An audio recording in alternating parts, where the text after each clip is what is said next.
तो हेलो प्यारे बच्चों, कैसे हैं आप सब। तो आई होप आप सब अच्छे होंगे, मस्त होंगे और ज़बरदस्त होंगे। तो आइए आज हम लोग करते हैं लेक्चर नंबर 15 और आज हम लोग क्या करेंगे, प्रश्नावली यानी कि 3.3 के आज सारे 3 क्वेश्चन बचे हैं। तो तीनों क्वेश्चन को आज हम लोग कवर करने वाले हैं। तो चलिए स्टार्ट करते हैं कि प्रश्न क्या था और हमने होमवर्क में दिया, तो उस प्रश्न को आपने किया या नहीं किया नहीं पता।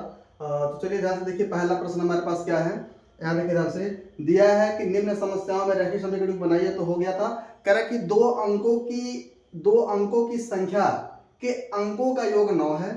इस संख्या का 9 गुना संख्या के अंकों को पलटने से बनी संख्या का कितना है, 2 गुना है। तो देखो ध्यान से, प्रश्न में क्या बोला जा रहा है, ध्यान से देखिएगा। प्रश्न में यह बोला जा रहा है 2 अंकों की कोई संख्या है, ध्यान से देखना। अब मान लो कह रहा है कि 2 अंकों की कोई क्या है, संख्या। अब मान लो 2 अंकों की संख्या क्या हो जाएगा हमारे पास, मान लो एक्स वाई। अब 2 अंकों की संख्या हमने क्या मान लिया, एक्स और वाई। कह रहा है भाई इनका योग कितना है, 9 है। यानी कि कहने का मतलब क्या है कि x प्लस वाई बराबर मिलकर कितना है, ये 9 के बराबर है। एक इक्वेशन तो यह हो गया। और दूसरा क्या बोला है, कह रहा है इस संख्या का 9 गुना संख्या के अंकों को पलटने से बनी संख्या के 2 गुणों के क्या है, बराबर है। मतलब किस संख्या का 9 गुना है, मतलब एक्स वाई का जो प्रसार हम लोग करेंगे, एक्स वाई का जो हम लोग प्रसार करेंगे, तो जो हमने संख्या अभी जो नई नई संख्या माने हैं एक्स वाई, उसका जो प्रसार करेंगे कितना हो जाएगा भाई, वाई प्लस में कितना हो जाएगा 10x।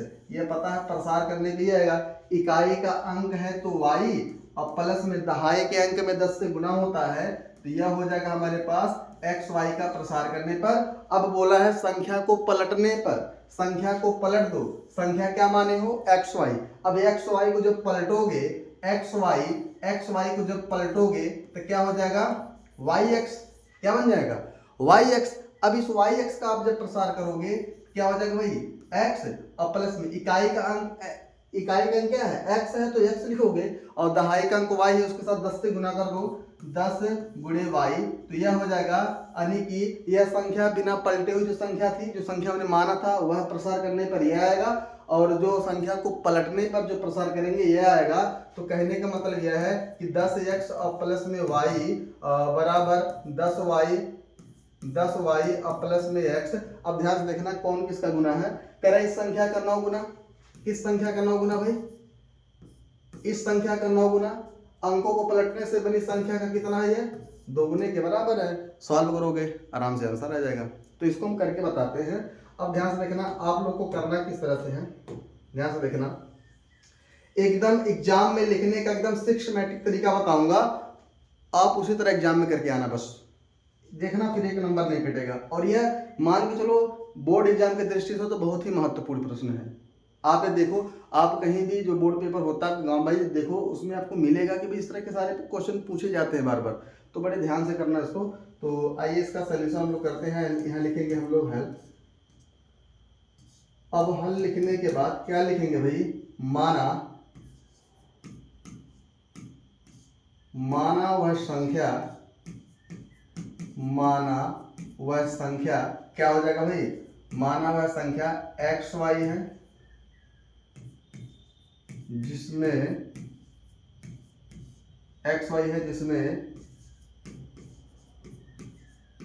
इकाई का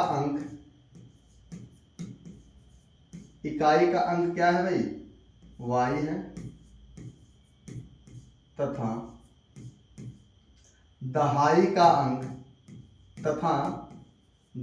का अंक क्या हो जाएगा, x है। भाई हमने मान लिया, हमने माना वह संख्या एक्स वाई है, माना वह संख्या क्या है, एक्स वाई है, जिसमें इकाई का अंक क्या है, इकाई का अंक वाई है, दहाई का अंक कितना है, एक्स है। बस सिंपल। अब ध्यान से देखना कि अब उसके बाद हम लोग क्या लिखेंगे, संख्या एक्स वाई का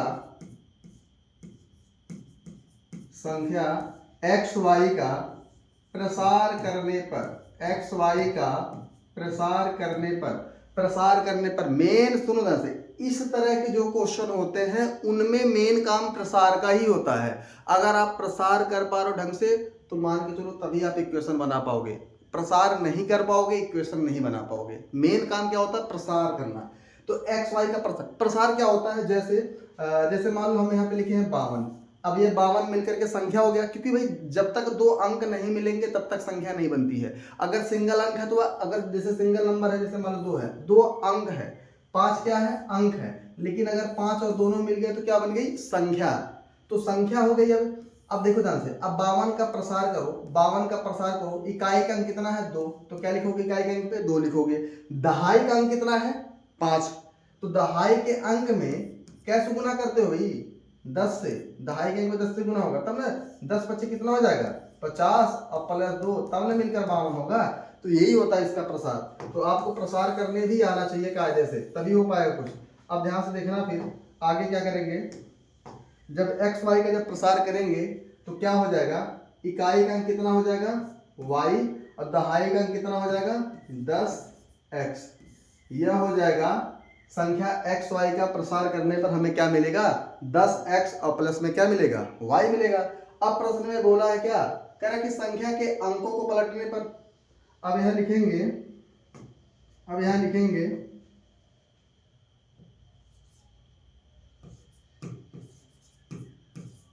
अंकों को पलटने पर बनी संख्या,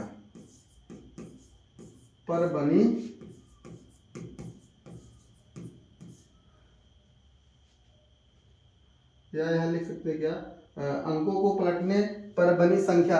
अब देखो ध्यान से, हमने आप क्या संख्या क्या माने हो, एक्स वाई। अगर आप एक्स वाई को जब पलटोगे, यहाँ मान लो एक्स वाई है, अब एक्स वाई को पलटो मतलब स्थानांतरण करो, तो क्या हो जाएगा, यहाँ पे वाई यहाँ हो जाएगा, एक्स यहाँ हो जाएगा। तो जो नई संख्या बनेगा हमारे पास वह क्या बनेगा भाई, अंकों को पलटने पर संख्या क्या बनेगा, वाई एक्स। क्या बनेगा, वाई एक्स। एक्स वाई को पलटो वाई एक्स बन जाएगा। अब यहाँ लिखेंगे संख्या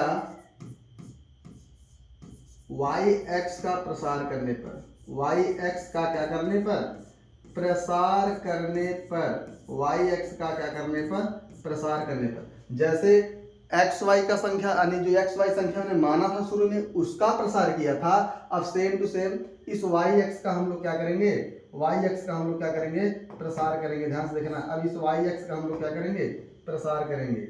वाई एक्स का क्या करेंगे हम लोग, प्रचार, सॉरी वाई एक्स क्या करेंगे, प्रसार करेंगे, वाई एक्स है। तो वाई एक्स का क्या करने पर, प्रसार करने पर। अब ध्यान से देखना, वाई एक्स का जब प्रसार होगा तो क्या होगा फिर, उसके बाद हम लोग जब वाई एक्स का प्रसार करेंगे जो है, तो यहाँ पे इकाई का अंक कितना हो जाएगा एक्स, दहाई का अंक कितना है वाई, तो दहाई में 10 से गुना करो, यानी कि 10 गुणे वाई हो जाएगा, और यह हो जाएगा यानी कि वाई एक्स का प्रसार करने पर। अब ध्यान से देखना, यहाँ पे थोड़ा सा अगर आप एनालिसिस कर पाओगे तो समझ पाओगे। कह रहा है इस संख्या का 9 गुना, किस संख्या का 9 गुना भाई, एक्स वाई का 9 गुना, यानी कि एक्स वाई का जो प्रसार क्या है 10x और प्लस में वाई, यह है बराबर है 10y और प्लस में x के।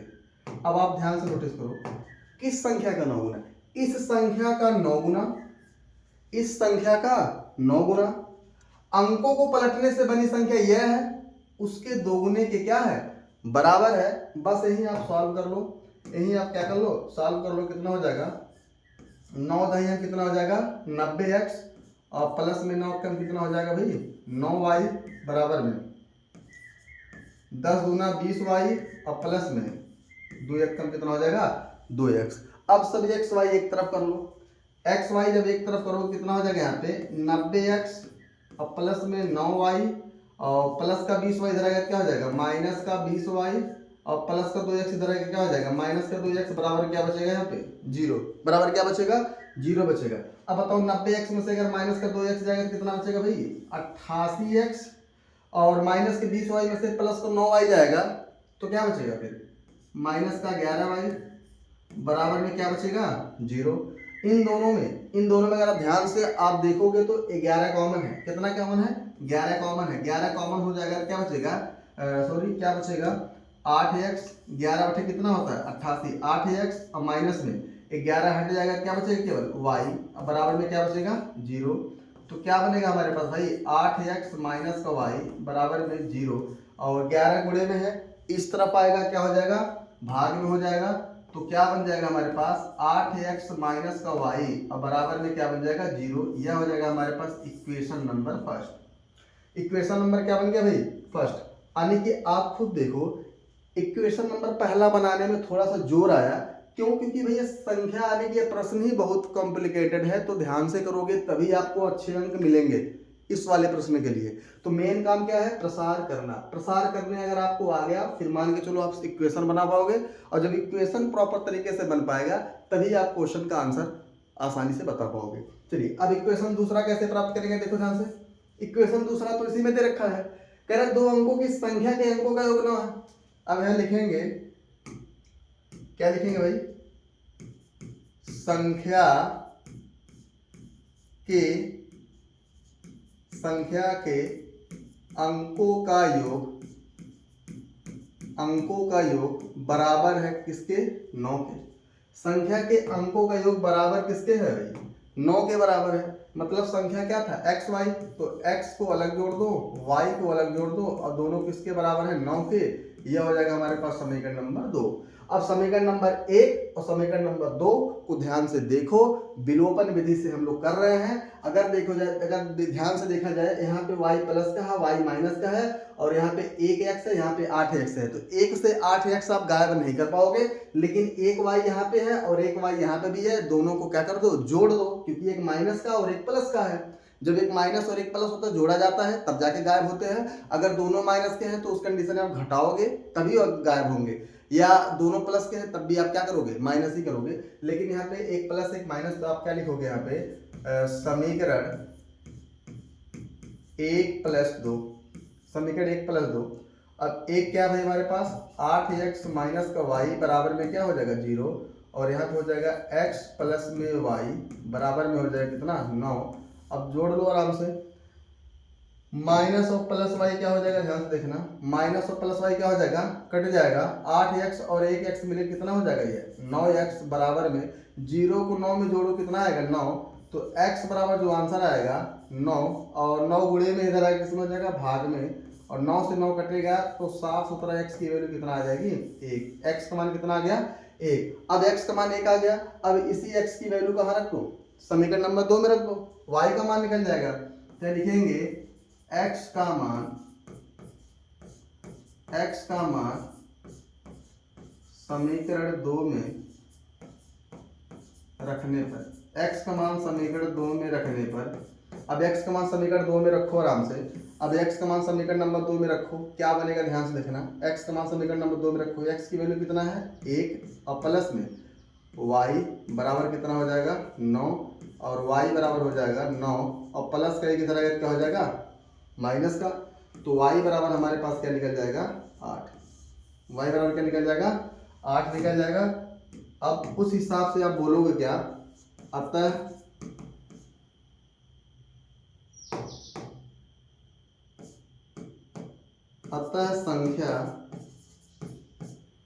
संख्या x y जो हमने माना था, x का मान कितना हो गया हमारे पास? 1, y का मान कितना हो गया? 8। इसका मतलब वह संख्या कौन सी है? वह संख्या है 18। वह संख्या कौन सी होगी? 18 होगी। तो इस तरह से भाई ये वाले क्वेश्चन को आपको इसी तरह से करना होगा, कोई दूसरा रास्ता नहीं है। और ये मान के चलो एग्जाम में लिखने का एकदम सिस्टमैटिक तरीका है, इससे अच्छा और नहीं बनाया जा सकता। जो भी यही है, आप इसी को देखो ध्यान से, और इसी तरह आप एग्जाम में करके आना। ठीक, चलिए और अगला नंबर देखें जल्दी से। अगला नंबर ध्यान से देखते हैं, एक बार स्क्रीनशॉट लेना, ले लो जल्दी से। चलिए अगला नंबर देखें ध्यान से। अगला नंबर क्या है हमारे पास? ध्यान से देखना, अगला नंबर क्या है? मीना 2000 निकालने के लिए एक बैंक गई। उसने खजांची से 50 रुपए तथा 100 रुपए के नोट देने के लिए कहा। मीना ने कुल 2500 नोट प्राप्त किए। ज्ञात कीजिए कि उसने 50 तथा 100 रुपए के कितने कितने नोट प्राप्त किए। अब सुनो ध्यान से, यहाँ पे मतलब प्रश्न कुछ ऐसा है कि, एक मिनट,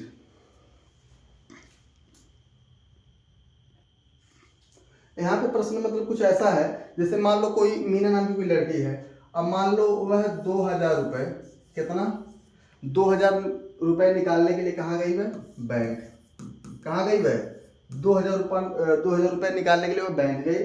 उसने खजांची का मतलब होता है कैशियर, उसने कैशियर से कहा भाई, उसने कैशियर से कहा कि भाई मुझे 50 रुपए और 100 रुपए के, उसने कहा कि मुझे 50 रुपए और केवल 100 रुपए के नोट चाहिए। मतलब ऐसा नहीं कि 500 का नोट भी दे दो, 200 का भी दे दो, ऐसा नहीं। उसने कहा केवल हमें 50 रुपए, केवल 50 रुपए और 100 रुपए के नोट दो। तो क्या किया फिर बाद में, कहा मीना ने कुल 25 नोट प्राप्त किए। ठीक है, तो कैशियर मीना की बात समझ गया, कैशियर जो है मीना की बात समझ गया, तो कैशियर ने उसे 25 नोट दिए। क्या नोट? 25 नोट। अब ध्यान से देखना, मीना 2000 निकालने के लिए बैंक गई। अब 2000 निकालते समय उसने कैशियर से बोला कि हमें आप 50 रुपए और 100 रुपए के नोट दो, और कुल पैसा कितना है? टोटल 2000 रुपए। 2000 में उसको 50 और 100 रुपए के नोट चाहिए। तो बैंक वाला जो कैशियर था वो समझ गया, उसने भाई मीना को 25 नोट दे दिया। कितना नोट? 25 नोट। अब 25 नोट में 100 के कितने नोट है और 50 के कितने नोट है, हमें ये बताना है। तो वही बोला है कि मीना ने कुल 25 नोट प्राप्त किए। ज्ञात कीजिए कि उसने 50 रुपए तथा 100 रुपए के कितने कितने नोट प्राप्त किए। तो जैसे कि हम लोग भाई बार बार हर क्वेश्चन में क्या कर रहे हैं, हर क्वेश्चन में एक ही काम कर रहे हैं, हम लोग मान रहे हैं। क्या कर रहे हैं भाई? मान रहे हैं एक्स और वाई, सेम उसी तरह मानना है। माना मीना ने 50 रुपए के एक्स नोट, 100 रुपए के वाई नोट प्राप्त किए, सिंपल। तो हम लोग यहाँ लिखेंगे, क्वेश्चन का है लिखेंगे सोल्यूशन, ध्यान से देखना।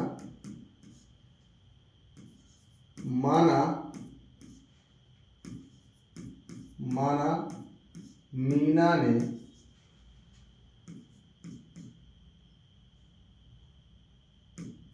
माना मीना ने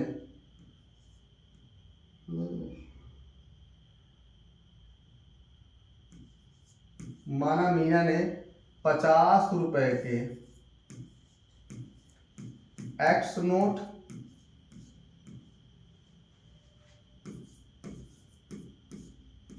तथा 100 रुपए के वाई नोट प्राप्त की। भाई माना मीना ने 50 रुपए के एक्स नोट, 100 रुपए के कितने भाई, 100 रुपए के वाई नोट प्राप्त किए। भाई 50 रुपए के एक्स नोट तथा 100 रुपए के वाई नोट। एक बार इसको थोड़ा सा अलग कलर से करें तो ज्यादा समझ में आएगा।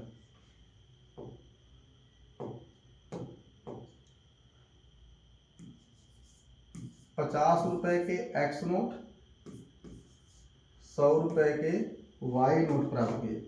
50 रुपए के एक्स नोट और 100 रुपए के वाई नोट प्राप्त किए। ठीक है, मीना ने कुल 25 नोट प्राप्त किए। मतलब यह है, मीना ने कुल अगर 25 नोट प्राप्त किए हैं तो उसमें से 25 नोट में से, क्योंकि उसने दो ही नोट मांगा है, केवल दो ही नोट मांगे हैं, केवल 50 रुपए, केवल 100 रुपए। तो इसका मतलब यह है कि 25 नोट में 50 रुपए और 100 रुपए के दोनों नोट होंगे, और दोनों नोटों की जो कीमत है वह कितना है? 2000 रुपए है, और नोटों की संख्या कितना है? 25। इसका मतलब x प्लस वाई बराबर कितना हो जाएगा? 25। तो यहाँ लिखेंगे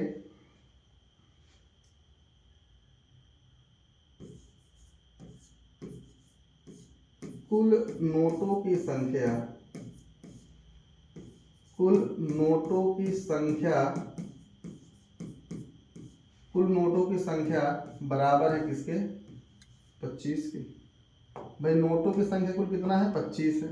और नोट कितने हैं भाई? कितने कितने के? एक्स रुपए, एक्स वाले हैं और वाई वाले हैं, और टोटल कितना भाई है? टोटल है हमारे पास 25।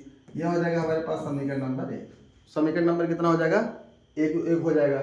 अब दूसरा क्या, दूसरा समीकरण कैसे बनेगा? ध्यान से देखना कि भाई 50 रुपए तथा 100 रुपए के, 50 रुपए तथा 100 रुपए के जो नोट हैं वह बराबर कितने हैं भाई? 2000। तो लिखेंगे 50 रुपए तथा 100 रुपए के नोटों का जो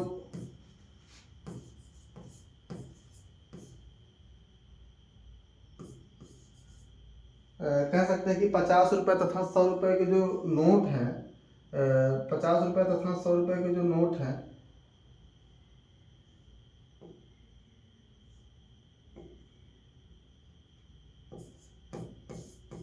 नोट बराबर कितने हैं टोटल में भाई?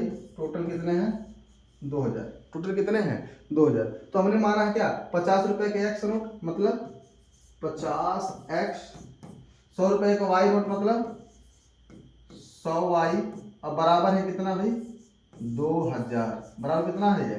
2000। अब इन तीनों में 50 कॉमन है, इन तीनों में क्या है? 50 कॉमन है। 50 कॉमन लोगे क्या बचेगा? x प्लस में 50 दूनी कितना हो जाएगा? 100। y बराबर में यहाँ क्या हो जाएगा भाई? 2000। एक जीरो से एक जीरो कट जाएगा, तो अब 5 से 200 कटेगा कितनी बार में? 40 बार में। तो हमारे पास इक्वेशन क्या बनेगा? x प्लस का 2y बराबर में 40। यह हो जाएगा हमारे पास समीकरण नंबर 2। समीकरण नंबर कितना हो जाएगा? यह 2। अब समीकरण नंबर 2 हो जाएगा, उसके बाद ध्यान से देखना समीकरण नंबर 2, समीकरण नंबर 2। अब समीकरण नंबर 1, समीकरण नंबर 1 और समीकरण नंबर 2 को ध्यान से देखो। समीकरण नंबर 1 और समीकरण नंबर 2 को ध्यान से देखो। हमें करना किस विधि से?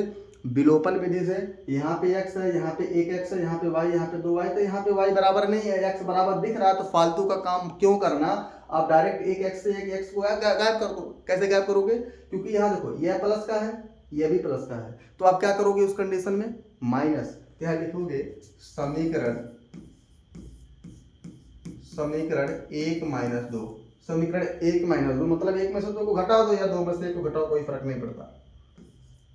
x प्लस का y, x प्लस का y बराबर कितना है भाई? 25। और दूसरा क्या है? x प्लस का 2y बराबर कितना है? 40। घटाने के लिए बोला क्या क्या है? प्लस है तो माइनस, प्लस है तो माइनस, प्लस है तो माइनस। अब ध्यान से देखना, अब क्या होगा इसके बाद? देखो प्लस माइनस एक्स क्या हो जाएगा? कट जाएगा। और माइनस 2y में से एक y जाएगा तो क्या बचेगा? माइनस का y बचेगा। और 25 यानी कि छोटे में से 25 में से 40 घटाया जा रहा है, 25 में से 40 जाएगा तो क्या बचेगा? माइनस का 15। माइनस क्या बचेगा भाई? माइनस का 15। देखो माइनस से माइनस क्या हो जाएगा? कट जाएगा। तो y का मान साफ सुथरा कितना आ जाएगा भाई? 15। y का मान कितना आ जाएगा? 15। अब y का मान निकल गया, अब y का मान निकल गया। अब इसी y का मान समीकरण नंबर चाहे 1 में रखो चाहे 2 में रखो, किसी में रखो, x का मान निकल जाएगा। हमें लिखेंगे y का मान, y का मान, y का मान समीकरण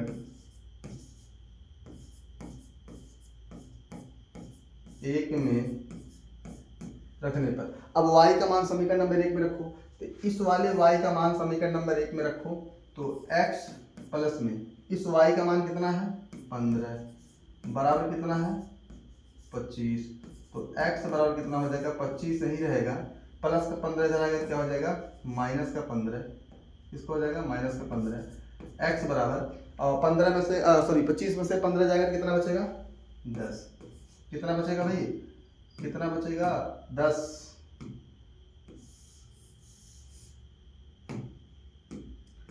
10 बचेगा। इसका मतलब x और y का मान निकल गया। तो x जो है 50 रुपए वाला है, y जो है 100 रुपए वाला है। तो अतः आप यहाँ बता सकते हो, अतः मीना ने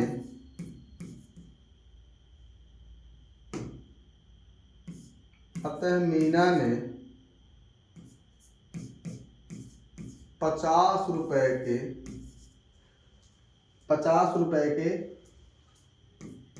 10 नोट तथा 100 रुपए के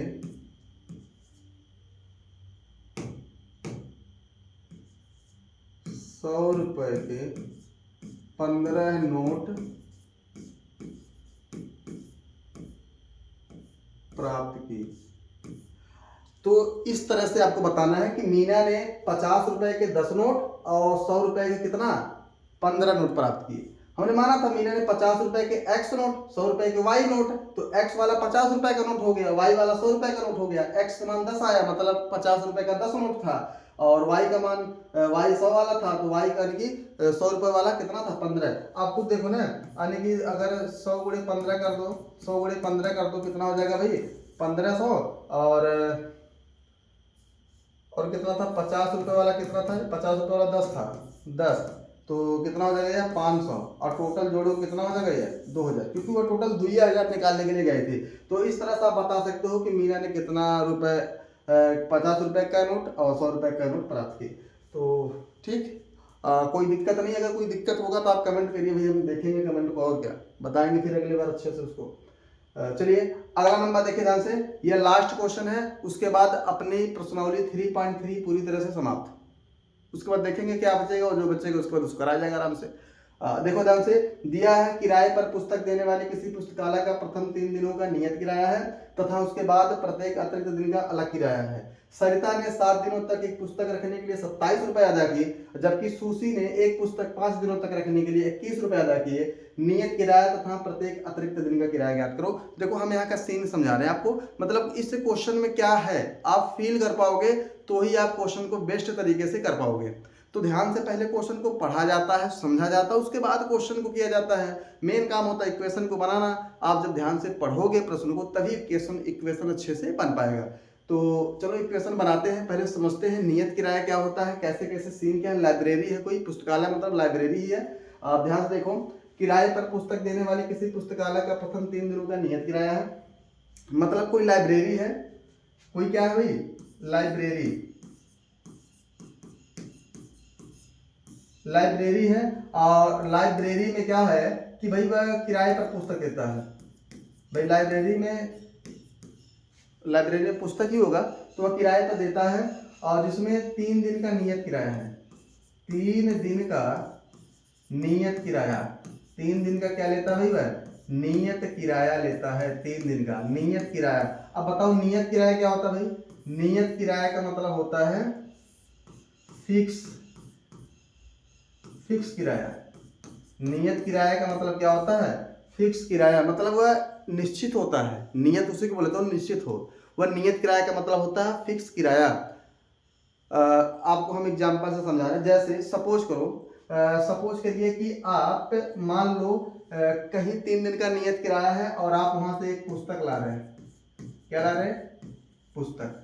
अब वह जो लाइब्रेरी वाला उसने बोल दिया कि भाई 3 दिन तक पुस्तक रखोगे तब भी सेम उतने रुपए लेंगे, अगर आप 1 दिन के बाद वापस करने आओगे तब भी उतना रुपए देना पड़ेगा, 2 दिन के बाद आओगे तब भी उतना रुपए देना पड़ेगा, 1 घंटे बाद आओगे वापस करने तब भी उतना रुपए देना पड़ेगा।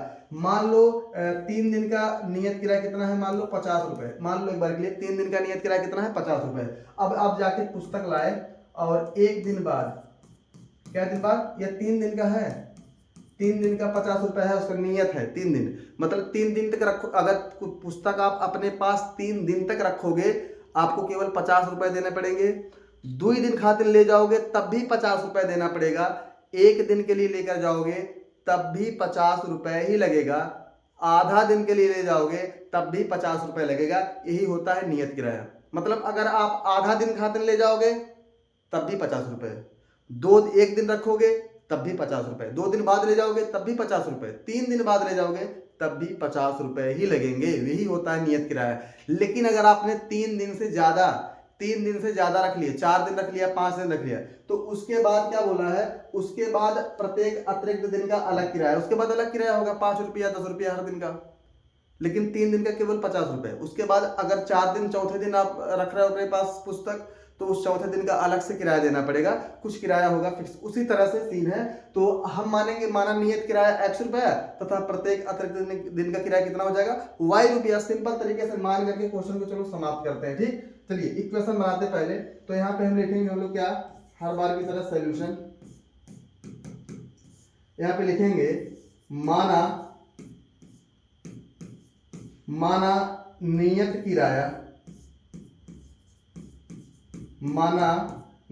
किराया x तथा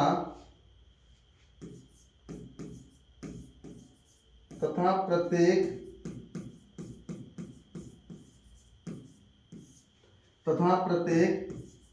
अतिरिक्त दिन का किराया, प्रत्येक अतिरिक्त दिन का किराया कितना है y रुपए है। भाई माना नियत किराया x रुपए है तथा प्रत्येक अतिरिक्त दिन का जो किराया है वह कितना है वाई रुपए है। नियत किराया x रुपए और प्रत्येक अतिरिक्त दिन का किराया कितना है, वाई रुपए। अब ध्यान से देखा, उसके बाद प्रत्येक अतिरिक्त दिन का अलग किराया। सरिता ने 7 दिनों तक पुस्तक रखने के लिए अदा की, तो यहाँ लिखेंगे प्रश्नानुसार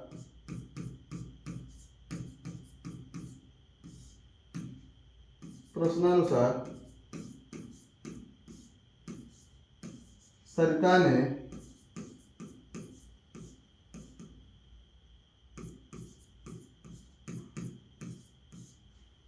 7 दिनों तक पुस्तक रखने का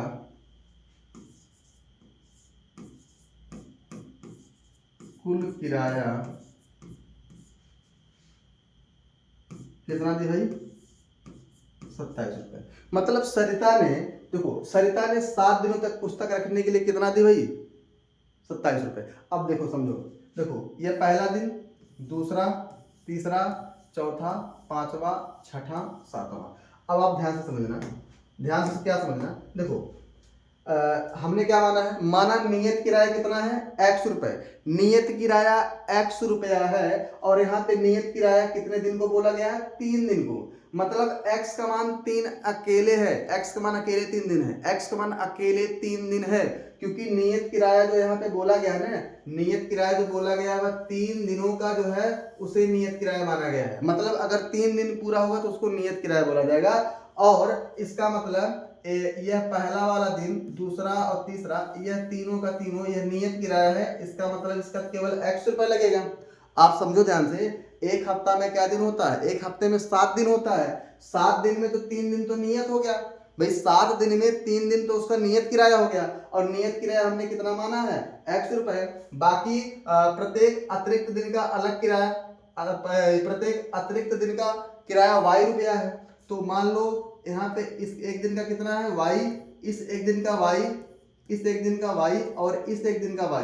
अब ध्यान से देखना, तो कितना रुपए हो जाएगा, x प्लस में 1 2 3 और 4, कितना हो जाएगा, 4y। तो x प्लस में 4y अब बराबर कितना हो जाएगा, 27। कितना होगा, 27। तो यहाँ पे आप एक क्वेश्चन इस तरह बनाओगे, तो 7 दिनों में तो क्या हो जाएगा भाई, 7 दिनों में 3 दिन का तो नियत हो जाएगा, बचा कितना, 4 दिन। एक दिन का y रुपया, उस हिसाब से 4 दिन का कितना हो जाएगा, तो 4y अब बराबर कितना हो जाएगा, 27। यह हो जाएगा हमारे पास equation number first. Equation number first मतलब क्वेश्चन को मत देखो, क्वेश्चन जितना बड़ा दिखा है उतना सोल्यूशन उसका उतना छोटा होगा। आप ये हमेशा माइंड में रखना, क्वेश्चन को देख करके जज मत करना कि भाई क्वेश्चन बड़ा दिख रहा है यह कैसे होगा। तो क्वेश्चन बड़ा भले होगा लेकिन सोल्यूशन उसका छोटा होगा। देखो इक्वेशन एक जल्दी से बन गया। अब इक्वेशन नंबर दूसरा कहां से बनेगा, सरिता ने 7 दिनों तक पुस्तक रखने के लिए 27 रुपया अदा किए, जबकि सुशी ने एक पुस्तक 5 दिनों तक रखने के लिए 21 रुपए दी। अब एक सुशी कोई लड़की है, अब यहाँ पे लिखेंगे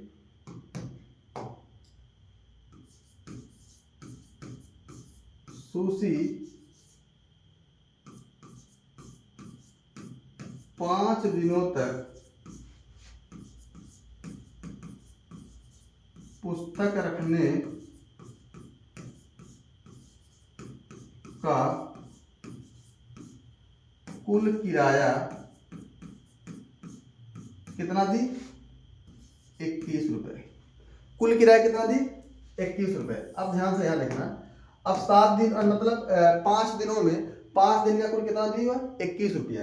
अब सोचो ध्यान से, 1 2 3 4 5। अब 5 दिन में 3 दिन का तो कितना हो जाएगा भाई, x रुपए, क्योंकि नियत वाले को x रुपए माने हैं और 3 दिन को यहाँ नियत माना गया है, 3 दिन को नियत माना गया है। तो एक दिन का कितना हो जाएगा भाई, 3 दिन का कितना हो जाएगा, x रुपए।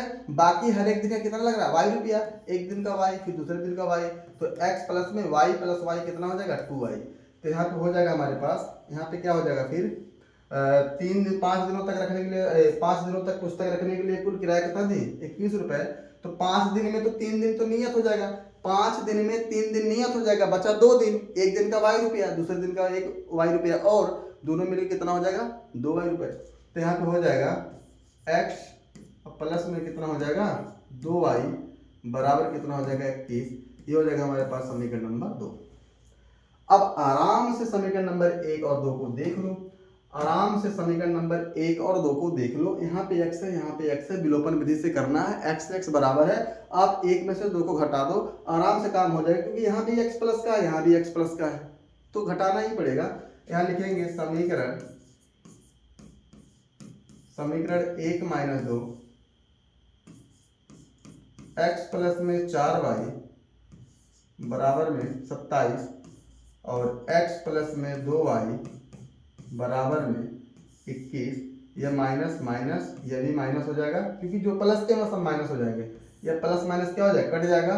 4y में से प्लस का 2y जाएगा, कितना बचेगा 2y, और 27 में से 21 जाएगा, कितना बचेगा भाई 6। तो y की जो वैल्यू आएगी वह कितना आएगा 6, 2 गुणे में इधर आएगा, भाग में हो जाएगा, 2 तिया कितना हो जाएगा 6। मतलब y का मान साफ सुथरा कितना आ गया 3, y का मान कितना आ गया 3। अब इसी y का मान समीकरण नंबर 1 में रख दो, चाहे 2 में रख दो। अब यहाँ पे लिखेंगे y का मान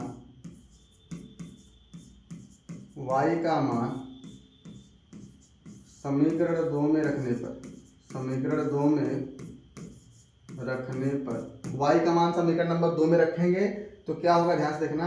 x प्लस में 2 गुणे y का मान कितना है 3, 2 गुणे 3 बराबर कितना हो जाएगा 21। मतलब x प्लस में 2 तिया 6 बराबर में कितना हो जाएगा 21। तो x बराबर हो जाएगा 21 और 6 प्लस के अंदर आएगा तो माइनस का हो जाएगा, तो x बराबर कितना हो जाएगा 15। x बराबर कितना हो गया 15, x बराबर कितना हो गया 15। इसका मतलब क्या होगा, सुनो ध्यान से।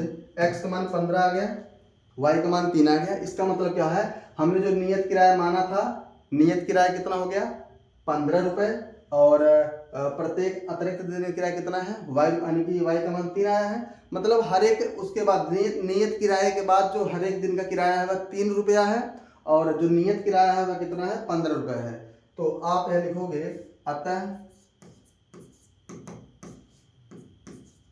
अतः नियत